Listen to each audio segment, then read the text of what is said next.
બનાસકાંઠા જિલ્લામાં ભાદરવી પૂનમ વિશેષ 2024 અંતર્ગત શ્રી આરાસુરી અંબાજી માતા દેવસ્થાન ટ્રસ્ટના ચેરમેન અને જિલ્લા કલેક્ટર શ્રી મિહિર પટેલની અધ્યક્ષતામાં અંબાજી ખાતે પત્રકાર પરિષદ યોજાઈ 5000 કરતા વધુ પોલીસ જવાનો મેળાની સુરક્ષામાં તૈનાત 350 કરતા વધુ કેમેરાથી સમગ્ર મેળાનું મોનિટરિંગ દર્શન ભોજન વિસામો પાર્કિંગ સહિતની સુવિધા માટે 26 સમિતિઓ બનાવાઈ 2516 સંઘોનું રજીસ્ટ્રેશન બ્રોશર અને QR કોડ દ્વારા મેળાની સંપૂર્ણ વિગતો જાણી શકાશે।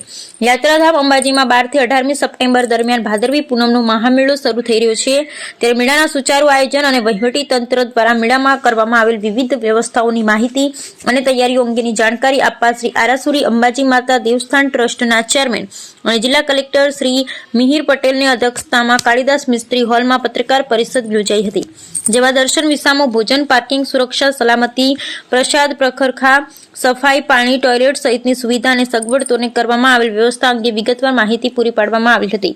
આ વર્ષે કેટલાક ખાસ આકર્ષણ અને સુવિધાઓથી મેળાઓને યાદગાર બનાવવા માટેનું આયોજન કરાયું છે, જેના માટે વહીવટી તંત્ર દ્વારા વિવિધ 26 જેટલી સમિતિઓ બનાવાઈ છે। પત્રકાર પરિષદને સંબોધતા જિલ્લા કલેક્ટર મિહિર પટેલે જણાવ્યું હતું કે માઈ ભક્તોને કોઈપણ જાતની તકલીફ કે અગવડ ન પડે એ રીતે વ્યવસ્થાઓ જળવાય તેવું આયોજન કરવામાં આવ્યું છે। મેળાની સંપૂર્ણ વ્યવસ્થા માટે 26 જેટલી સમિતિની રચના કરવામાં આવી છે। સમિતિના અધ્યક્ષ તરીકે ક્લાસ 1 અધિકારી નિયુક્ત કરી તેમના સુપરવિઝન હેઠળ તમામ કક્ષાએ નાનામાં નાની બાબતોનું ધ્યાન રાખી ઝીણવટભર્યું કામ થઈ રહે એ રીતનું આયોજન થયું છે। અન્ય જિલ્લામાંથી પસાર થતા પગપાળા સંઘોને કોઈ મુશ્કેલી ન પડે માટે અન્ય જિલ્લાઓના કલેક્ટર શ્રીઓ સાથે પદયાત્રીઓની તમામ સગવડો સચવાય એ માટેની વ્યવસ્થા ગોઠવવા સંકલન મીટિંગ કરવામાં આવી છે। જિલ્લા કલેક્ટર આ સાથે કરોડો માઈ ભક્તોને અંબાજી પધારવા અને માં અંબાના દર્શન કરવા માટે હાર્દિક નિમંત્રણ પાઠવ્યું હતું, તેમજ મેળો નિર્વિઘ્ન પૂર્ણ થાય તે માટે માતાજીને પ્રાર્થના કરી હતી। જિલ્લા પોલીસ અધિક્ષક અક્ષયરાજ મકવાણાએ મેળામાં પોલીસ વિભાગ દ્વારા કરવામાં આવેલ સુરક્ષા અને સલામતી અંગેની વિગતો પૂરી પાડતા જણાવ્યું હતું કે આ વખતે મેળામાં સુરક્ષા માટે 3 લેયરમાં કામ કરવામાં આવી રહ્યું છે। 5000 જેટલા પોલીસ કર્મીઓ, 332 થી વધુ કેમેરા, 20 જેટલી મહિલાઓની ટીમ સાથે મેળાની સુરક્ષા સલામતી માટે ચુસ્ત બંદોબસ્ત ગોઠવવામાં આવ્યો છે। ધર્મશાળાઓ અને હોટેલમાં રોકાતા યાત્રિકોને પાર્થિક સોફ્ટવેરમાં રજીસ્ટ્રેશન બાદ જ પ્રવેશ મંજૂરી મળે એ પ્રકારની વ્યવસ્થા સુનિશ્ચિત કરવામાં આવી છે। કોઈપણ ઇમરજન્સીને પહોંચી વળવા માટે એક બચાવ એક્શન પ્લાન તૈયાર કરવામાં આવે છે। વરસાદી વાતાવરણ હોવાથી નદી નાળામાં કોઈ દુર્ઘટના ન બને એ માટે સ્થાનિક તરવૈયાઓ SDRFની ટીમ તૈનાત કરવામાં આવી છે। લોકોની જાનમાલની સલામતી સુરક્ષા માટે પોલીસ વિભાગ રાઉન્ડ ધ ક્લોક સેવા બજાવશે। લોકોને સારામાં સારી સુરક્ષા અને સલામતી આપવા માટે બનાસકાંઠા પોલીસ કટિબદ્ધ હોવાનું જણાવી માઈ ભક્તોને મેળામાં પધારવા આમંત્રણ આપ્યું હતું। શ્રી આરાસુરી અંબાજી માતા દેવસ્થાન ટ્રસ્ટના વહીવટદાર શ્રી કૌશિકભાઈ મોદી મેળાની સમગ્ર વ્યવસ્થા અને આયોજન અંગેનું પ્રેઝન્ટેશન કરી વિગતવાર માહિતી આપતા જણાવ્યું હતું કે આગામી 12 થી 18 સપ્ટેમ્બર દરમિયાન યોજાનાર મેળા માટે વિશેષ વ્યવસ્થા કરવામાં આવી છે। દર્શનની વ્યવસ્થા સાથે મેળાની તમામ તૈયારીઓને આખરી ઓપ અપાઈ રહ્યો છે। 12 તારીખે રથના પ્રસ્થાન સાથે મેળાનું ઉદ્ઘાટન કરવામાં આવશે। આ વખતે દર્શનના સમયમાં વધારો કરવામાં આવ્યો છે અને ભક્તો સવારે 6 થી 12 વાગ્યા સુધી અવિરત માતાજીના દર્શન કરી શકશે। LED સ્ક્રીન અને પ્લાઝમા ટીવી પર મેળાનું સતત જીવંત પ્રસારણ કરવામાં આવશે। બ્રોશર અને QR કોડ દ્વારા મેળાની સંપૂર્ણ સુવિધા અને વ્યવસ્થા અંગે માહિતી મેળવી શકાશે। ઉપરાંત એનાઉન્સ માટે સાઉન્ડ સિસ્ટમ, મેળાની સુંદરતા માટે લાઇટિંગની સુંદર વ્યવસ્થા કરવામાં આવી છે। પાર્કિંગ, ભોજન, દર્શન અને વિસામો એમ તમામ પ્રકારે મુસાફરો ની સુવિધાઓ સચવાય તે રીતનું આયોજન કરવામાં આવ્યું છે। 350 જેટલા CCTV કેમેરાથી સમગ્ર મેળાનું મોનિટરિંગ કરવામાં આવશે। સફાઈ માટે માઇક્રો પ્લાનિંગ કરવામાં આવે છે। કંટ્રોલ રૂમની વ્યવસ્થા ઊભી કરવામાં આવી છે તેમજ સેવા કેમ્પના ઓનલાઈન રજીસ્ટ્રેશનની કામગીરી અત્યાર સુધીમાં 2516 સંઘોનું રજીસ્ટ્રેશન થયું હોવાની વિગતો પૂરી પડી હતી। પત્રકારોએ પણ મેળાના સુદૃઢ આયોજન અને માઈ ભક્તોની વિવિધ સુવિધાઓ સચવાય એ માટેનો સલાહ સૂચનો આપ્યા હતા, જેને વહીવટી તંત્રએ આવકારી તેને અનુરૂપ વ્યવસ્થા અને આયોજનની ખાતરી આપી હતી।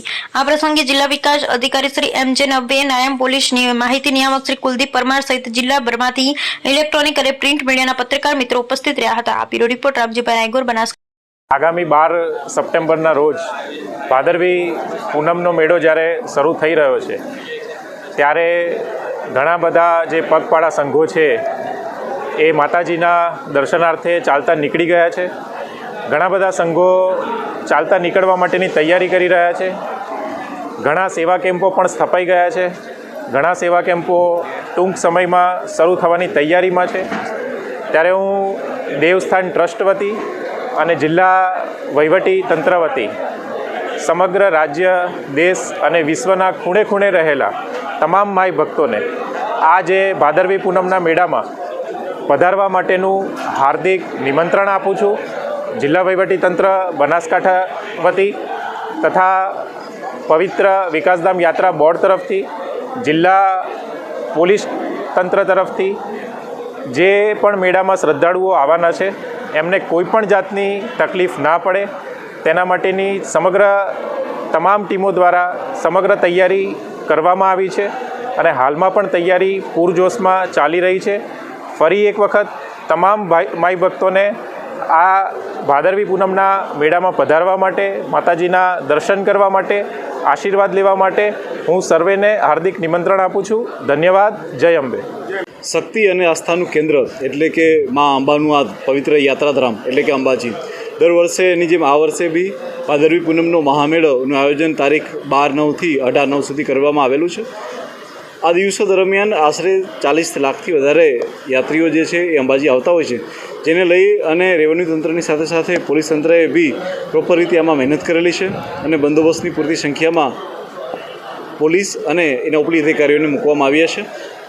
હું આપ લોકોને જણાવવા માંગીશ કે 22 જેટલા ઝોન અને 9 જેટલા સેક્ટરની અંદર પોલીસને ગોઠવવામાં આવેલી છે અને ઇન્ટેન્સિવ એક બંદોબસ્ત અને આયોજન કરવામાં આવેલું છે. પોલીસ અલગ અલગ જગ્યાએ, ખાસ કરીને જંગલનો વિસ્તાર હોય, કાચા નેડિયાઓ હોય, નદી નાળાનો વિસ્તાર હોય, એના માટે થઈને પોલીસ દ્વારા જે છે 3 લેયરનો બંદોબસ્ત ગોઠવવામાં આવેલો છે કે જેમાં અમારા ડીજીપી સાહેબનું સ્પેશિયલ સૂચન હતું કે મહત્તમ સંખ્યામાં બાઇકોનો ઉપયોગ કરવામાં આવે, જેથી કરીને નાના કાચા રસ્તાઓને બી પોલીસ દ્વારા કવર કરવામાં આવે. જે જાડી ઝાંખરાવાળા રસ્તા છે ત્યાં ખાસ કરીને ઘોડાઓ દ્વારા પેટ્રોલિંગ રાખવામાં આવી રહ્યું છે અને મોટા રસ્તાઓ પર અમારી 4 વ્હીલર દ્વારા બી પેટ્રોલિંગ રાખવામાં આવી રહ્યું છે. મિત્રો, હું આપણે જણાવું કે એ સિવાય પોલીસ દ્વારા 350થી વધારે સીસીટીવી કેમેરા માત્ર ને માત્ર આ અંબાજી ભાદરવી પૂનમના મેળાને કવર કરવા માટેનું એક આયોજન છે. એ સિવાય વિશ્વાસના 150થી વધારે કેમેરાનું સુપરવિઝન જે છે એ અમારે દ્વારા જે છે એ પાલનપુરથી કરવામાં આવી રહ્યું છે. એ સિવાય એક પણ એક્સિડન્ટ ના બને એના માટે થઈને પોલીસ દ્વારા એક વિશેષ આયોજન છે કે જેમાં રસ્તાની ડાબી બાજુ જ માત્ર બધા જ સેવા કેમ્પો રહે અને લોકોની અવરજવરનો રસ્તો એટલે કે પગપાળાનો રસ્તો એ ડાબી બાજુ રહે એ માટેનું આયોજન કરેલું છે. એ સિવાય ખાસ કરીને મહિલાઓની સેફટી અને સિક્યુરિટી વધે એના માટે થઈને 20 જેટલી સી ટીમો પોલીસ દ્વારા અલગ અલગ સ્થાનો પર મૂકવામાં આવેલી છે. એ સિવાય પોલીસ દ્વારા જે છે મહત્તમ સંખ્યામાં બોડી વોર્ન કેમેરાનો ઉપયોગ થાય એ પ્રકારનું પણ એક આયોજન કરેલું છે. ગયા વખતના અનુભવ ઉપરથી આ વખતે કોઈ પણ એવી બસ કે ટ્રેક્ટર કે એવું ઉપર ના ચડે કે જેનામાં મિકેનિકલ સ્ટેબિલિટી, ક્લચ કે બ્રેકનો પ્રશ્ન હોય, એના માટે લઈ અને પોલીસ દ્વારા વિનામૂલ્યે રાવણ ટેકરીની પાસે આપના વ્હીકલના ચેકિંગ માટેનું એક MTO દ્વારા એક વિશેષ કેમ્પનું પણ આયોજન કરેલું છે. પોલીસની કેટલીક એમ્બ્યુલન્સ પોલીસ માટે છે, જે પોલીસના પરિવાર અને પોલીસના જવાનો માટે હોય છે, પરંતુ અમે ડીજીપી સાહેબ અને આઈજી સાહેબને વાત કરીને એ એમ્બ્યુલન્સને બી લોકો માટે ફાળવવામાં આવેલી છે, જેથી કરીને લોકોની સુખાકારીમાં વધારો થાય. આ સિવાય 10 જેટલી BDDSની ટીમ, 9 જેટલી QRTની ટીમ અને 5 જેટલી ઇન્ટરસેપ્ટરની ટીમો પણ અહીંયા રાખવામાં આવેલી છે. Thank you. જય હિન્દ.